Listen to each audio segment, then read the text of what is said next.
एक महिला होती हैं, वो अपने पति के साथ तो रह रही होती हैं, लेकिन पति एक प्राइवेट कंपनी के अंदर काम कर रहा होता है। तो वो सुबह के वक्त 9 बजे के आसपास अपना घर छोड़कर ड्यूटी पर चला जाता है, जिसके बाद वो 9 बजे के आसपास अपने घर पर लौटता है।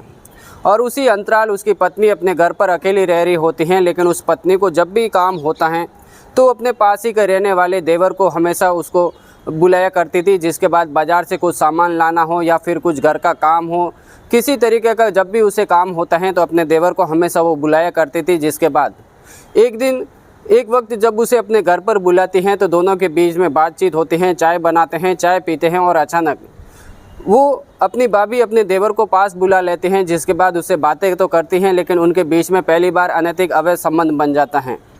अब ये सिलसिला रुकने का नाम नहीं ले रहा था। आए दिन उनके बीच में अनैतिक अवैध संबंध बन रहा होता है। लेकिन एक दिन जब उसका पति घर पर आ जाता है और अपने छोटे भाई को अपनी भाभी के साथ देख लेता है, और यहीं से एक कहानी की शुरुआत होती है, जो कि आसपास के लोगों को जब इस बात की जानकारी लगती है तो वो भी सोचने पर मजबूर हो जाते हैं। और देखते ही देखते ये कहानी सोशल मीडिया पे भी काफ़ी ज़्यादा वायरल हो जाती हैं। आखिर उन दोनों के साथ क्या हुआ था और छोटे देवर ने के साथ दोनों पति पत्नी मिलकर ऐसा क्या किया था, ये सारी जानकारी इस वीडियो के माध्यम से आप सभी को विस्तार से बताऊंगा। नमस्कार दोस्तों, मैं रमजान सैया और आज की सच्ची घटना जो मैं आपको सुनाने जा रहा हूं, दरअसल उत्तर प्रदेश का एक ज़िला लगता है प्रयागराज, और यहीं पर एक थाना लगता है औद्योगिक।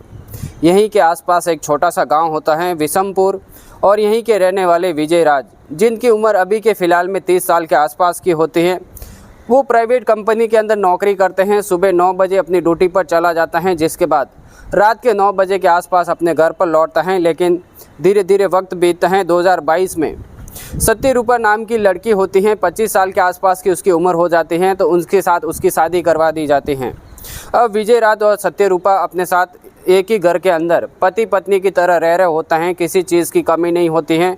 विजय राज कंपनी में काम करके अपने घर परिवार को चला रहा होता है, अपनी पति का और पत्नी का ख्याल रख रहा होता है। इसी तरीके से उनकी ज़िंदगी बीत रही होती है। लेकिन अपने घर से 100 मीटर के दूर आसपास, यानी विजय राज की जो पत्नी सत्यरूपा जहाँ पर रह रही होती है अपने पति के साथ, वहाँ से 100 मीटर दूर ही उनका एक सचेरा देवर होता है, जिसका नाम मोहित गौतम होता है। वो 19 साल के आसपास की उसकी उम्र होती है। वो ट्रांसपोर्ट की गाड़ियों के अंदर लोडिंग और अनलोडिंग का काम किया करता था। अब सत्यरूपा जब भी अपने पति ड्यूटी पर चले जाते हैं तो उसके घर पर जो भी छोटे मोटे काम होते हैं तो अपने सचेरे देवर मोहित को बुला लिया करती थी। जिसके बाद बाज़ार से कुछ लाना हो या फिर कहीं जाना हो तो उसी के साथ आती जाती थी, बाज़ार से उसे सामान मंगाया करती थी, और इसी तरीके से उनकी ज़िंदगी बीत रही होती हैं। धीरे धीरे वक्त बीतता है। एक दिन बारिश का वक्त आ जाता है, यानी बादल गरज रहे होते हैं, यहाँ पर हवाएं चल रही होती हैं, तो सत्यरूपा को डर लगने लग जाता है। तो इसके बाद अपने देवर मोहित गौतम को फ़ोन करती हैं और उसे अपने घर पर बुला लेती हैं। वो कहती हैं कि मुझे काफ़ी ज़्यादा अकेली हूँ, मुझे डर लग रहा है। तो मोहित गौतम उसके घर पर आ जाता है। जिसके बाद अपनी भाभी सत्यरूपा से वो चाय बनाने के लिए कहता है। सत्यरूपा उठती हैं, चाय बनाती हैं। चाय बनाने के बाद मोहित गौतम चाय पी रहा होता है, अपनी भाभी की तारीफ़ कर रहा होता है कि आप चाय भी काफ़ी ज़्यादा अच्छी बनाती हो और खाना तो आप पूछो ही मत, आपके हाथों में वाकई में जादू है। इस तरीके की जब उसे बड़ी बड़ी बातें कर रहा होता है तो यहाँ पर सत्यरूपा अपने देवर को अपने पास बुला लेते हैं और उससे कहते हैं कि तुम क्यों ना मुझे इतना पसंद करते हो, मेरी सारी चीज़ें बनाई हुई तुम ज़्यादा तारीफ़ें करते हो, तो आखिर तुम मेरी भी तारीफ़ किया करो। इसी तरीके से जब मोहित कुमार अपनी भाभी की तारीफ़ करने लगते हैं तो दोनों के बीच में पहली बार संबंध बनने लग जाते हैं। अब ये संबंध बनने का सिलसिला जो कि रुकने का नाम नहीं ले रहा था। जब भी सत्यरूपा को कुछ काम होता है तो अपने मोहित सचेरे देवर को अपने घर पर बुला लेती थी। लेकिन अब मोहित गौतम भी जो है मौका मिलते ही अपने भाभी सत्यरूपा के पास चला जाता है। जिसके बाद उनके बीच में संबंध बनते हैं और ये संबंध का सिलसिला अब रुकने का नाम नहीं ले रहा था। आए दिन उन दोनों के बीच में संबंध बनते रहते हैं। धीरे धीरे वक्त बीतता है। वक्त बीतने के साथ ही 2 जनवरी 2026 के दिन विजय राज अपनी हमेशा की तरह ड्यूटी पर चला जाता है। जिसके बाद सत्यरूपा मोहित कुमार को फ़ोन करते हैं। मोहित गौतम सत्यरूपा के घर पर आ जाता है, अपने भाभी के घर, और दोनों के बीच में बातचीत होती है, चाय बनती हैं, चाय पीते हैं, और उसके बाद उनके बीच में संबंध बनते रहते हैं। इसी तरीके से उसी दिन उसके साथ संबंध बन रहे होते हैं। लेकिन धीरे धीरे वक्त बीतता है। वक्त बीतने के साथ शाम हो जाती है और अचानक सत्यरूपा अपने देवर मोहित को कहते हैं कि तुम अब घर पर चले जाओ, तुम्हारे भैया अभी आने वाले ही होंगे। तो इसी को बात सुनकर मोहित कुमार वहां से रवाना हो जाता है और रवाना होकर वो अपनी घर की तरफ निकल जाता है। लेकिन जैसे ही अगली सुबह होती है तो उस घर परिवार वाले देखते हैं कि मोहित कुमार अभी तक घर पर नहीं पहुंचा है। तो उसके पिता सिरोजी लाल और चाचा रामाशंकर उसे काफ़ी ज़्यादा ढूंढने की कोशिश करते हैं, लेकिन मोहित गौतम का कहीं पे भी अता पता नहीं लगता है। तो आखिरकार वो काफ़ी ज़्यादा परेशान होते हैं और अपने अलग अलग रिश्तेदारों को भी फ़ोन करते रहते हैं और उसके बारे में जानकारी लेने की कोशिश करते हैं, लेकिन उसका कहीं पे भी अता पता नहीं चल रहा होता है। एक दिन बीत जाता है, दूसरा दिन आ जाता है। 3 जनवरी 2026 के दिन घर के 400 मीटर के दूर एक नाला होता है। जब नाले के आसपास जाकर उसे ढूंढने की कोशिश करते हैं तो मोहित गौतम की वहां पर उस नाले के अंदर डेड बॉडी दिखाई देती है, जिसके बाद उस डेड बॉडी को बाहर निकाला जाता है। वो आसपास के लोगों को चिल्लाते हैं, चीखते हैं। काफ़ी लोग वहां पर इकट्ठा हो जाते हैं और इकट्ठा होने के बाद पुलिस को भी इत्तला दी जाती है। पुलिस मौका वारदात पर पहुंच जाती है। सीओ विपिन कुमार अपनी टीम के साथ वहां पर पहुंचते हैं। पहुंचने के बाद उस डेड बॉडी को पोस्टमार्टम के लिए भी भेज देते हैं और पोस्टमार्टम की रिपोर्ट आने तक वो इंतज़ार कर रहे होते हैं। जैसे ही पोस्टमार्टम की 2-3 दिन के बाद रिपोर्ट आती है और रिपोर्ट में पता लगता है कि आखिर इसकी मौत नाले के गंदे पानी के पेट में भराव होने की वजह से उसकी मृत्यु हो गई है और नाले में गिरने की वजह से उसकी गर्दन के अंदर भी एक हड्डी क्रैक हो गई है। इसी तरीके की पोस्टमार्टम की रिपोर्ट आती है तो पुलिस वाले कहते हैं कि इनकी मृत्यु तो है नेचुरल तरीके से हुई है। इसको किसी ने षड्यंत्र नहीं रचा है, किसी के साथ आत्मघाती नहीं हुई है। ये अचानक नाले में गिरने की वजह से और गंदे पानी पीने की वजह से इसकी मौत हो चुकी है।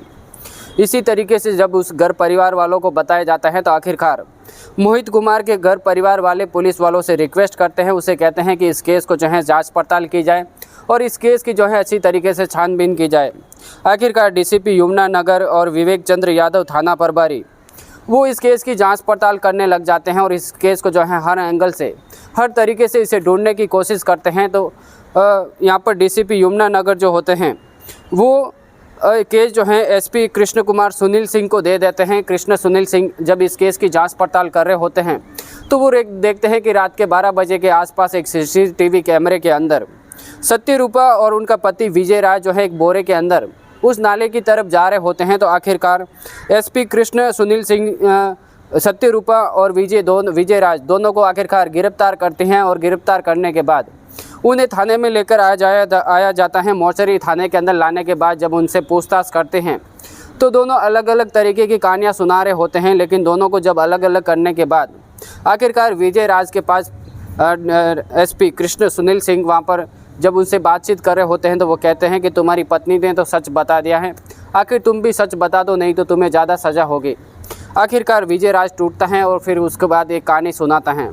वो कहता है कि हमेशा ही मुझे मेरे सचेरे जो भाई होता है जिसका नाम मोहित होता है और मोहित हमेशा ही वो मेरे पत्नी के आसपास घूमता रहता है। जब उससे बातचीत होते हैं मेरी पत्नी भी उसके बाद बार बार उसकी तारीफ़ें करते हैं तो मुझे एक दिन उसके ऊपर शक हो जाता है। और 2 जनवरी के दिन 2026 के दिन जब मैं अपनी ड्यूटी से पहले ही घर पर लौट जाता हूं, मैं ड्यूटी पे नहीं जाता हूं बल्कि पहले ही मुझे शक होता है, शक के तौर पर मैं अपने घर पर लौटता हूं तो मैं देखता हूं कि मेरी पत्नी और मोहित दोनों जन आपत्तिजनक स्थिति के अंदर जब मैं उनके वो देखता हूँ तो मैं काफ़ी ज़्यादा आग बबूला हो जाता हूँ। मेरी पत्नी को मैं उसे बातचीत करता हूँ, मैं उसे कहता हूँ कि आखिर ये सिलसिला कब तक चलेगा, अगर इसी तरीके से चलेगा तो फिर आगे तुम्हारे लिए काफ़ी ज़्यादा बुरा होगा। आखिरकार उसकी पत्नी सत्यरूपा भी उसकी बातों में आती हैं, जिसके बाद मोहित के सर पर तकिया रखा जाता है, जिसके बाद उसके पैर भी दबाए जाते हैं, उसे हमेशा के लिए मौत के घाट उतार दिया जाता है।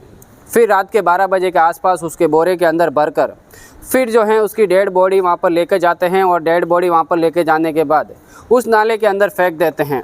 अब पोस्टमार्टम की रिपोर्ट में इस बात का पता लगता है कि ये जो घटना हुई है ये नेचुरल तरीके से हुई है।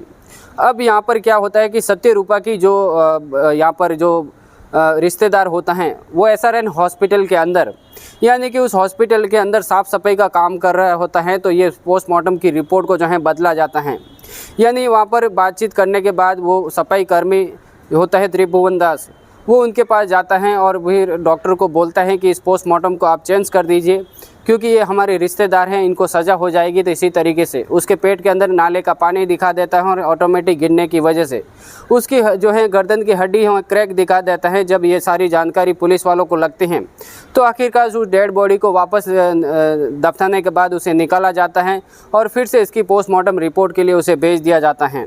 आखिरकार सत्यरूपा और विजय राज को दोनों को गिरफ्तार करती हैं और गिरफ्तार करने के बाद उनको जेल की सलाखों के पीछे भेज देते हैं। आज की कहानी सुनाने का मकसद हमें किसी को ठेस पहुंचाना नहीं, किसी को तकलीफ पहुंचाना नहीं, बल्कि आप जहाँ भी रहते हैं सेफ रहिए, सुरक्षित रहिए और सावधान रहिए। इसी तरीके की क्राइम की कहानियाँ हर रोज़ सुनना चाहते हैं, देखना चाहते हैं तो इस वीडियो को लाइक करना, चैनल को सब्सक्राइब करना बिल्कुल भी मत भूलना। मिलते हैं आपसे अगली वीडियो के अंदर, तब तक के लिए दीजिए हमें इजाज़त। जय हिंद, जय जवान।